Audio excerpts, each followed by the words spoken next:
Alright guys, Kazoo71 on my Aberration playthrough for beginners, not you experienced players, new players wanting to play this map. That's what this is for. Now last episode I tamed some Paraceratheums, and there's one of them behind me. That's the highest level one. They're really low level. I'm just using them to, I'll get a higher one later maybe. I'm just using them as weight reduction so that I can carry more wood back and forth to the base. And that's what we're going to be doing. So I'm going to show you guys just a little bit of building, and then we're going to get to some other stuff. But I've just collected some stone and stuff. We're going to skip all that. So I want to get on the Paraceratheum and show you guys kind of the layout I did. As you can see, kind of how it looks. It's kind of wonky looking, but once I get it all done, it'll look pretty cool. And then you guys will understand what the base looks like once it's all finished. But it's going to take me a little while. It takes a little building, and I don't want to bore people. No one wants to watch somebody building something, unless you're doing these live builds and stuff where people do those things. But I'm not doing that. I'm just kind of showing you guys the bits and pieces. So what I'm using, one of the mods I'm using on this map is these superstructures, and that's what I have in my hands, the transfer tool. So what I'm doing is setting up transfers so that I can transfer items from the Paraceratheum to the SS crafting station, or to the forge if I have any metal. So we're just going to kind of jump forward a little bit. I want to show you guys a few things here with this guy and what I'm doing. I made a platform saddle. There's two different saddles for a Paraceratheum. If you don't know, one's a regular one, one's a platform. You can build on the platform one, but you need to have some high level stuff. Otherwise, that you ain't gonna be able to carry much stuff. I mean, you gotta really level up the weights and everything on these guys. So I stepped on a trilobite. I'm gonna go ahead and kill it real quick because that's evil trilobite and it's gotta die. No, I'm just joking. I just want to harvest it, so I wanted to see what kind of damage this little thing did. So figured that was a good test. And there the gas got me, and I wanted to leave this in there to show you guys what happens if you get hit by a gas vein. You get that little gas symbol at the bottom right, and you also get the lung symbol. That means you're having trouble breathing. That's the same symbol you get when you're running out of oxygen underwater. Just skip forward just a little bit here. I kind of went to these fungal wood trees, these mushroom trees here, and there's a sheep over here, an ovis. And as you can see, I killed it with one hit. Pretty easy to do. I just want to harvest this stuff because my next goal here is to start looking for and taming what the Megaloceruses. I call them sleepyheads, but they're Megalocerus. And they are the guys that sleep during the day and they're up at night. So on Aberration, they're always up.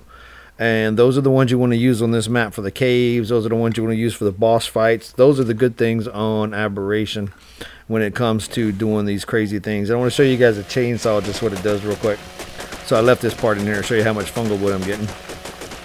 So you can use a roll rat, but man, use a chainsaw. It's a lot better if you got it and you got a Paraceratheum. So if you have the ability to make a chainsaw, make it.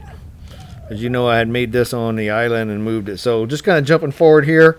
I'm going to show you guys, I'm putting a Dino gateway on two sides of the building I'm making. So I just want to show you guys putting them in there. As I can see, they don't snap all the time. Like when you're putting them on square foundations, they'll snap. But because I'm using the triangle foundations where I want these gates to go, they're not going to snap. I wish they would fix that, but they don't snap. No, that's the superstructures, Dino gateway, and the normal gateway. Neither one of them will snap. They'll snap on squares, the square foundations. They will not snap on the triangles. And I don't think Wildcard's ever going to fix that. And I don't know if the mod creator of the superstructures will fix it, but it'd be nice if they did snap. They just don't snap. It's not a snap point. So you got to manually do these.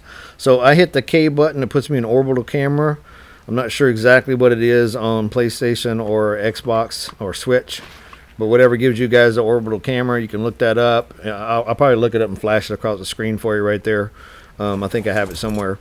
But then I'm just using the orbital camera to try to get the vision of where I want this thing. And you know, once I get it laid down, you hit the orbital camera, and you can kind of look from the other sides and see where it's laying up at. So that's how I kind of line this up. I want to get as close to no gaps in there as I can. As you can see right there, it looks like it's going to snap. Like it really did look like it snapped there, but it didn't snap. It just went in perfect. So really odd. And I was check both sides, make sure we're good. We are good to go. Good enough for me. Went forward a little bit. I put some more walls up, put another gateway on the other side. Now I'm working on the cooking pot, the industrial cooking pot, and I want to show you guys how to do that. I put a cross, or a cross pipe first in the floor, and then a straight up one, and then you snap the cooking pot to that. That's how you do the cooking pots. if you've never done one before. And now what I'm going to do is I'm going to put like an angled pipe coming up, because I don't like to have the water tap in the middle of those. It's really hard to get to, because sometimes you'll activate the cooking pot. So as you can see, this thing don't want to snap either. It's like, man, these snap points in Ark is like one of the most difficult builds. Ark's building is not very friendly. Maybe this will change in the Ascended, but we'll see. Ark Ascended. What's it called? I don't know what it's called. It's ASA. I keep forgetting what it is. Ascended, Survival, or who knows. Anyhow, I just kind of run the pipes down, and I'm off the cliff a little bit, and it's going down a little bit. So I'm on the back of the Paraceratherium, kind of angling these down. I'm not going to show you guys all of this. Just kind of how it goes down. Oh, it's Ark Survival Ascended, I think. Yeah.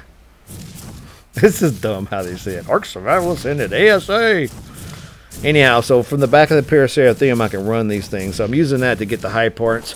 On other maps, I would use an Argentavis and kind of fly, and that's how I would run these pipes. But I just want to show you guys a little bit of how to do this if you're curious how to do it on this map. Paraceratherium is a good way to do it if you can't reach it all. You can also use climbing picks. And then just kind of fast forward there to where I'm in the water, and I'm going to show you guys this stupid glitch that always seems to happen when I want to put one of these down. The intake pipe snapped over here instead of where I was trying to snap it, which is in the middle. I'm going to try to snap it again in the middle. See, it's highlighted in the middle, and it snapped over there. As you can see, it highlighted over there at the last second as I was trying to put it down. I'm going to try this again. Attempt number 3, I got it. It only took 3 tries that time. That's not too bad. So, whoops. Okay, so we're going to go forward a little bit here. So I went and did a couple more things. There's a Doedicurus down here. It's a low-level Doedicurus, but we need something to harvest stone with. So I'm going to go ahead and tame this guy.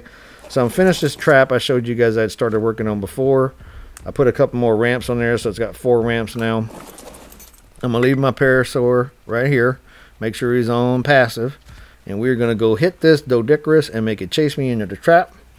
And then we're going to tame this thing. Now, once I get this guy in the trap, I'm going to knock it out. And then I'm just going to kind of jump forward here to when it tames.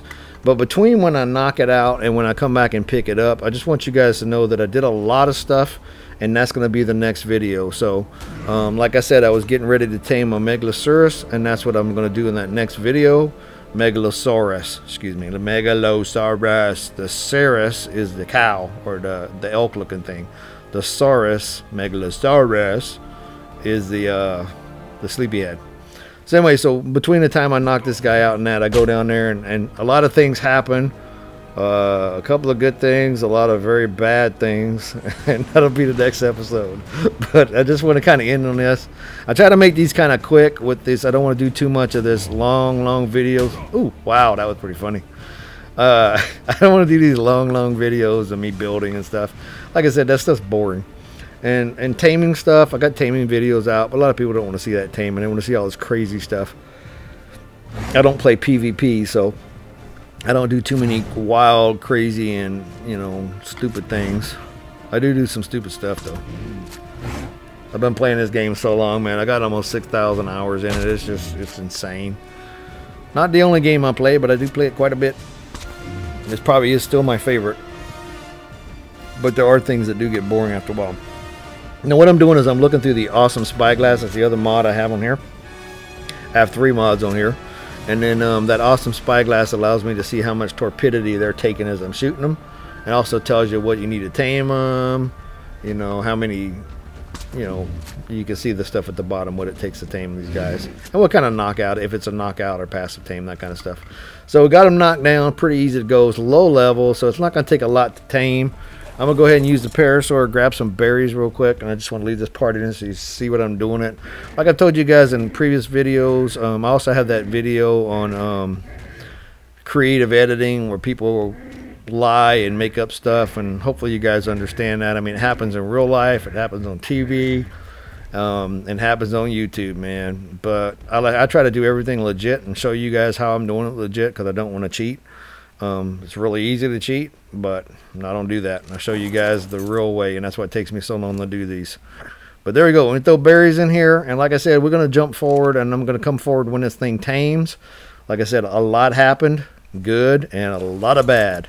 And you guys will see it in the next episode. As you can see, I'm on an iguanodon. And then ain't one of my iguanodons. So, well, yeah, you'll see what I mean next time. You can see I got a different outfit on too, so you can take a guess what happened. But I hope you guys enjoyed this little short video. If you did, please like and subscribe. Thanks for watching, guys. I'll see you next week.